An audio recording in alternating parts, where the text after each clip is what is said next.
Hello and welcome. It's 10 a.m. on Thursday, the 26th of February. You're tuned in to our mid-morning newscast here on Arirang TV. It's great to have you with us on this crisp spring day here in Seoul. I'm Mark Broome. Let's take a look at today's headlines. In the second of a series of special reports, we take a look at the economic successes and challenges facing the Park administration as the president begins her third year in office. An expert warns the United States to prepare for the political and military realities of North Korea's ever-expanding nuclear weapons stockpile.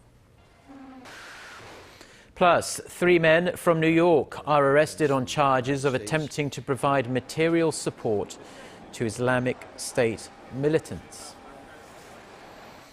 But we begin at the nation's top office, where President Park Geun-hye kicked off her third year at the Blue House on Wednesday. To mark the occasion, she met with her entire staff at the presidential office of Cheongwadae for the first time since her inauguration and called for efforts to reform the country's economy. Let's take a listen to what she had to say. 우리에게는 새로운 각오로 경제 혁신을 이루어내고 통일 기반을 마련해야 되는 막중한 과제가 부여되어 있습니다. 개인적인 영달을 떠나서 사명감과 충정심을 가지고 이런 일은 반드시 이루어내야 합니다.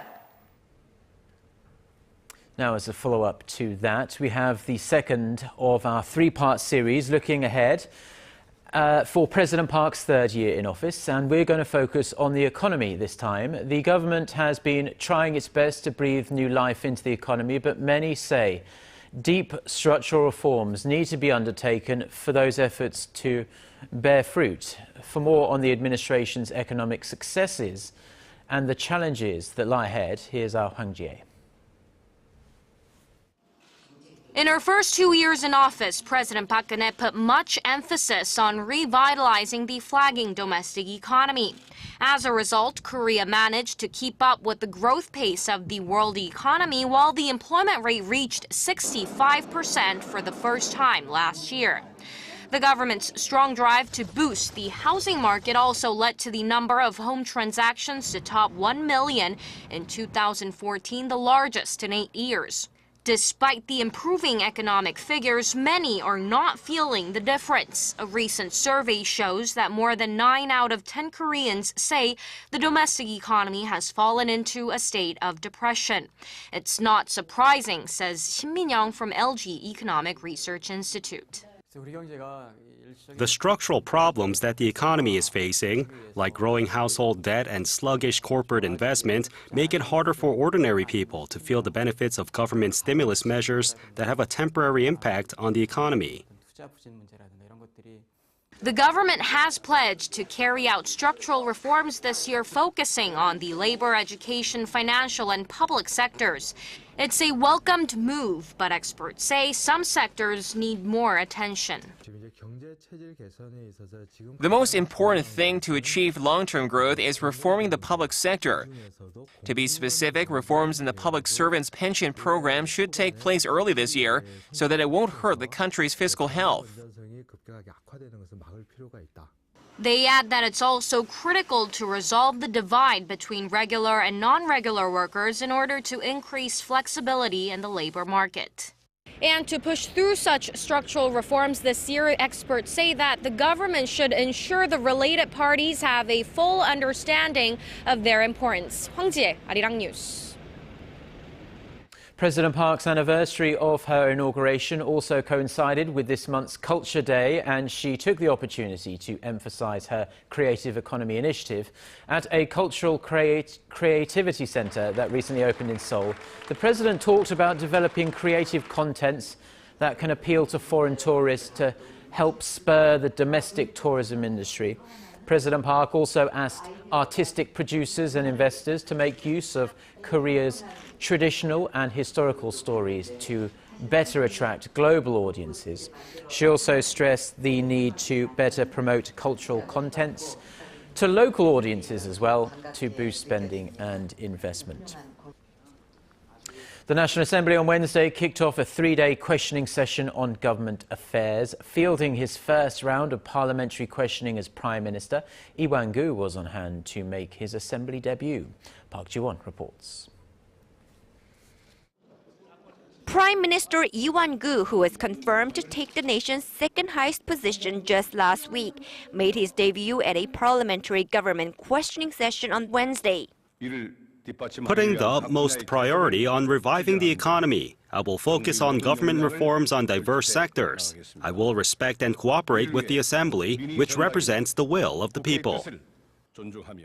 During the session covering political, diplomatic, and security issues, Lee took a prudent approach to addressing sensitive topics, especially questions related to North Korean policies, while also reaffirming the Park administration's stance.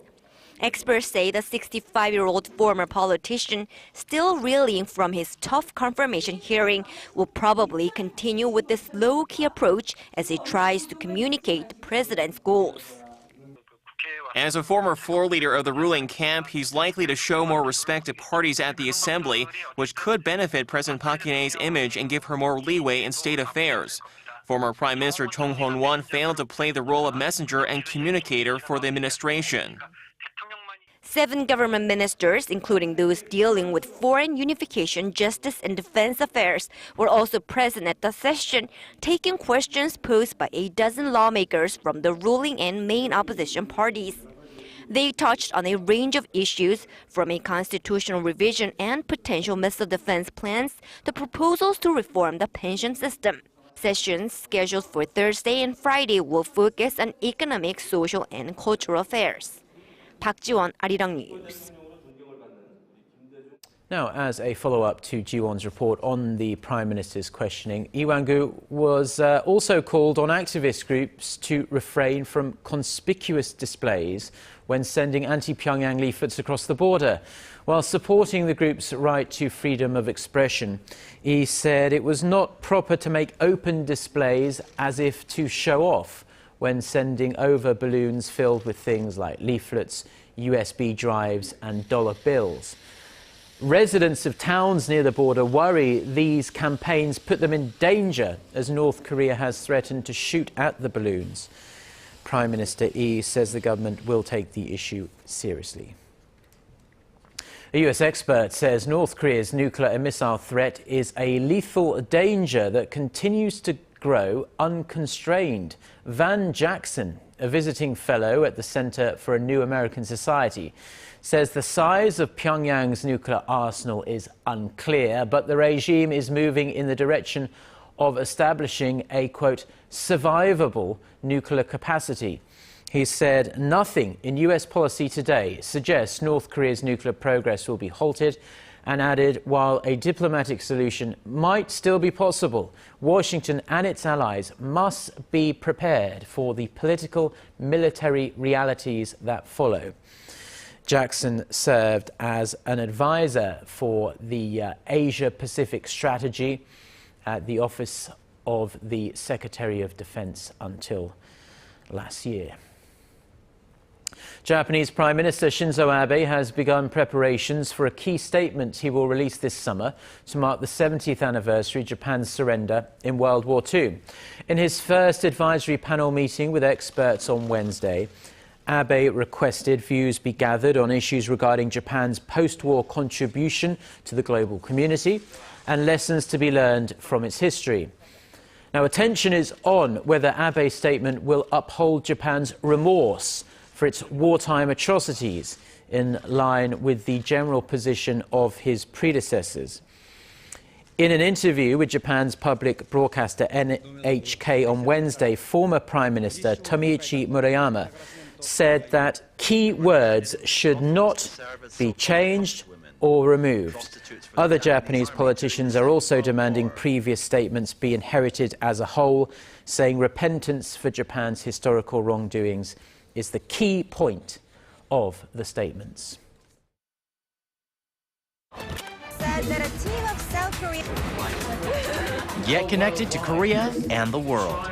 Join us every weekday for the latest developments out of Korea, Asia, and beyond. On air, on your mobile, and online, we lead the way every day. ARIRANG News. To try and resolve the crisis in Ukraine, the European Union also offers 15 billion. Korea's Constitutional Court is set to make its ruling on the fate of the country's existing adultery law, which punishes cheating husbands or wives with a maximum sentence of 2 years behind bars. Since its introduction in 1953, the controversial law has been reviewed by the Constitutional Court 4 times, and it's been upheld each and every time. Critics say the law infringes upon individuals' rights to privacy and that extramarital affairs should be regulated by civic law, not by criminal law. A recent poll found more than 60% of Koreans feel a jail sentence is too harsh a punishment for unfaithful spouses. Around 100,000 people have been penalized for violating the law since it came into effect 62 years ago. The ruling will be announced at 2 p.m. Korea time. That's about 4 hours from now. Months after tentatively agreeing the terms of their FTA, South Korea and China on Wednesday signed the provisional agreements of the Free Trade Pact. Now, what jumps out in this deal is the number of Korean goods subject to so-called preferential tariffs. Song Ji-sun reports. Korea's Trade Ministry said Wednesday Seoul and Beijing exchanged provisional agreements 3 months after concluding negotiations on a bilateral free trade deal in November last year. Tariffs will be lifted on over 90% of all imported goods from both sides within 20 years of the FTA taking effect. The free trade deal with China will see the largest number of Korean goods enjoying preferential tariffs, as it will also include more than 300 items manufactured at the Inter-Korean Industrial Complex in Kaesong. Manufacturers in the Kaesong complex will get a boost by taking advantage of the lower labor costs in North Korea, while the South Korean origin tags will strengthen their chances of entering the Chinese market. The two sides also focused on protecting their weak sides. Over 500 major agriculture products, including rice, which is one of the most sensitive items for Korean farmers, were excluded from the deal. The two sides also excluded passenger vehicles and auto parts to support the domestic manufacturing sectors. Korea's exports to China, its biggest trading partner, currently accounts for a quarter of its total outbound shipments. Seoul and Beijing hope to finalize the formal signing within the first half of the year and have it ratified by both parliaments before the year ends. Further details on the agreement can be found on Seoul's FTA website. Song Ji-sun, ARIRANG News. Korea may be removed from the European Union's list of illegal fishing nations soon. Wrapping up bilateral talks in Seoul on Wednesday, Korea's Ministry of Oceans and Fisheries said the EU was impressed by efforts made by Seoul to curb unauthorized fishing and showed a positive response to taking Korea off its list. Korea has taken a series of measures, including a revision to the law on deep-sea fishing that imposes a heftier fine for illegal fishing, as well as requiring that all deep-sea fishing boats be equipped with GPS tracking devices. Brussels designated Korea as a preliminary illegal fishing nation in 2013, saying it risked facing trade sanctions unless it cooperated in the fight against illegal fishing. The EU is expected to announce its final list in about 2 months' time. Korea is planning to send officials to countries bordering Syria in a bid to prevent Korean nationals entering the country, which has become a major base of activity for the extremist group that calls itself Islamic State. The move is in response to news that a Korean teenager recently joined the group after crossing into Syria from Turkey. Connie Kim reports. Korea is beefing up efforts to prevent another citizen from illegally crossing into Syria, the base for the Islamic State militant group. Seoul's foreign ministry said Wednesday that a plan is in the works to possibly send officials to countries bordering Syria in order to check on the safety of Korean residents and companies in the Middle East. They may also seek cooperation on border security. The alarming move comes amid growing security concerns in the region as extremist groups have become more violent in recent months. It also comes on the heels of new intelligence that confirmed a Korean teenager who went missing in Turkey last month is in fact receiving training from IS. He reportedly entered via a Syria-Turkey border town. And to prevent such illegal crossings, Seoul has requested countries on its travel ban list to strengthen their border controls. As of now, Syria, Iraq, Libya, Somalia, Afghanistan, and Yemen are on Korea's travel ban list. But the government's efforts don't stop there. Korea's travel agencies have also been advised not to sell tour packages to countries near Syria to keep citizens from being targeted by terrorist groups. Connie Kim, Arirang News.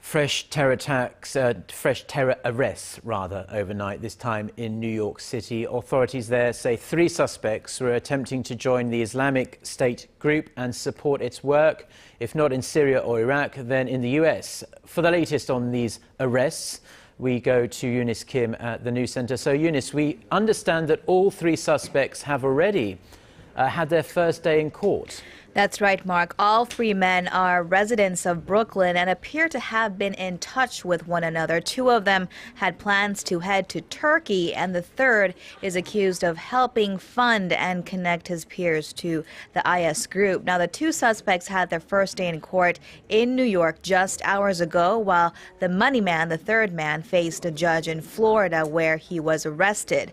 The 19-year-old suspect from Kazakhstan was arrested at John F. Kennedy Airport earlier on that Wednesday, local time, where he was waiting to board a flight to Turkey, presumably en route to Syria.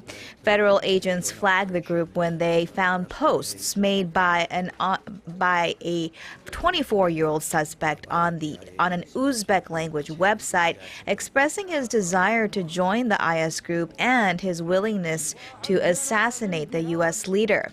A criminal complaint showed that the suspect repeated those very sentiments when agents had interviewed him at his home in August of last year. The 3 remain in indefinite detention while their lawyers try to sort out their case. Well, I imagine we're going to see more arrests like these in the coming weeks and months as the authorities crack down on these people trying to get to Syria. Now, in Paris, eyes have been up in the skies after mysterious drones were seen hovering over the city's landmarks, including the Eiffel Tower, for a 2nd night in a row. Yeah, and as the City of Lights folds into its 3rd night, as it is about 2:17 in the morning over there right now, folks there are wondering if the unmanned aerial vehicles will return yet again.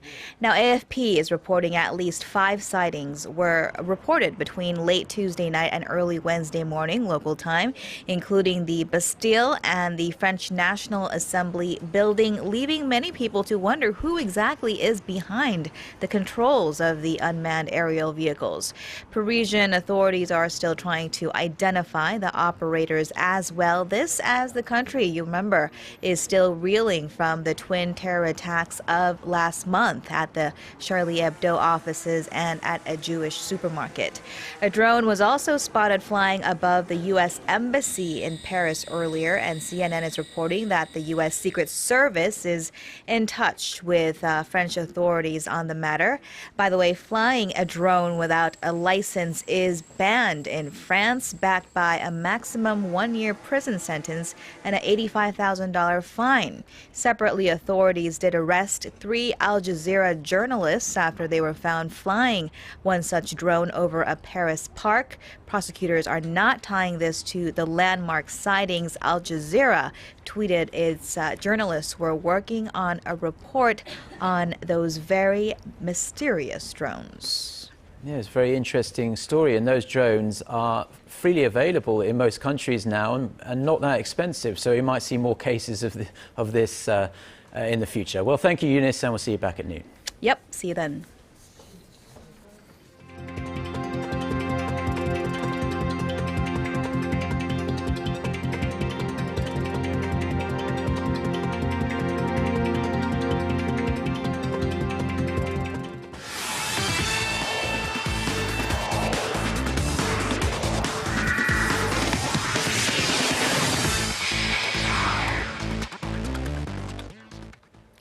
And a good Thursday morning to you all as we kick things off with the 2015 National Winter Sports Festival, which officially kicked off on Wednesday. But of course, with the figure skating competition beginning a day earlier, it was Park Geun-hye who rallied back on Wednesday to beat her longtime rival Kim Hae-jin in the latest single competition.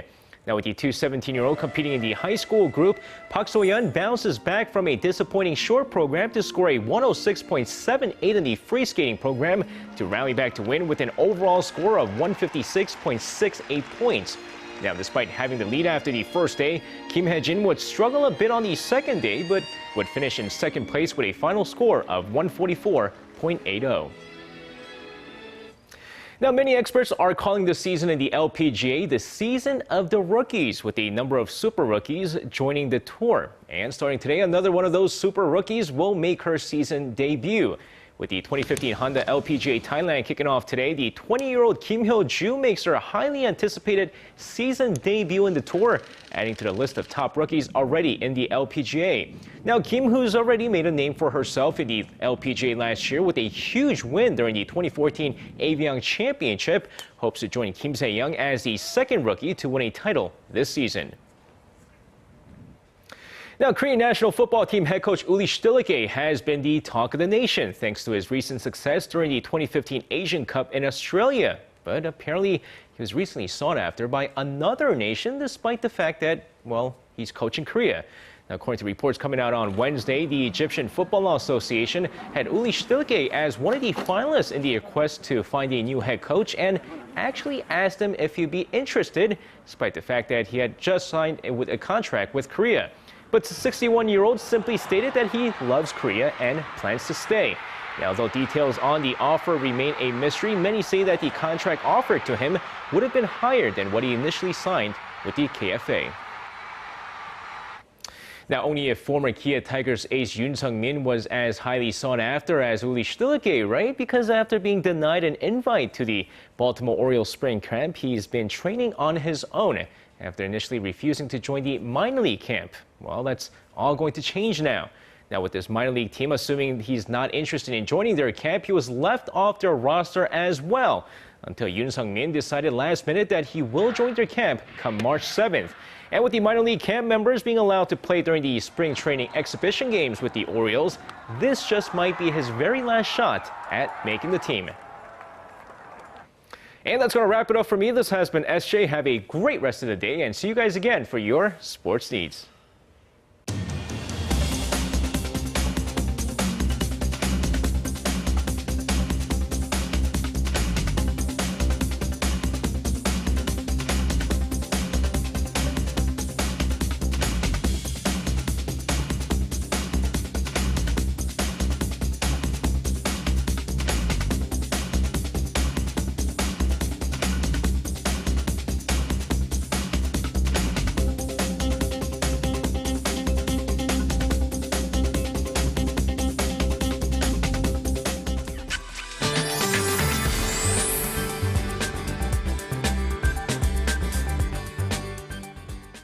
Good morning.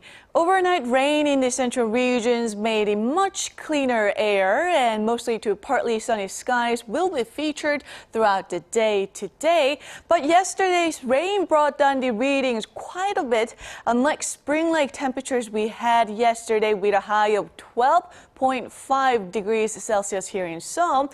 It will feel much chillier today. The daytime highs will be 8 to 9 degrees lower, only peaking at 4 here in Seoul, so dress warmly before heading out. In the meantime, most of the southern provinces will still enjoy mild temperatures. As the daily high in Daegu and Gwangju will peak at 11 and 8, and Busan will top out at 14 this afternoon. And as for the other regions, Jeju Island and Daejeon should see a high of 9 and 6, and Dokdo peaks at 8. Now, there will be a big drop in temperatures tomorrow morning. The low will kick off at -6 here in Seoul, and high will only rise to 3. And we're also looking at a slight chance of nationwide rain on Sunday. Well, that's all for Korea, and here's international weather for viewers around the world.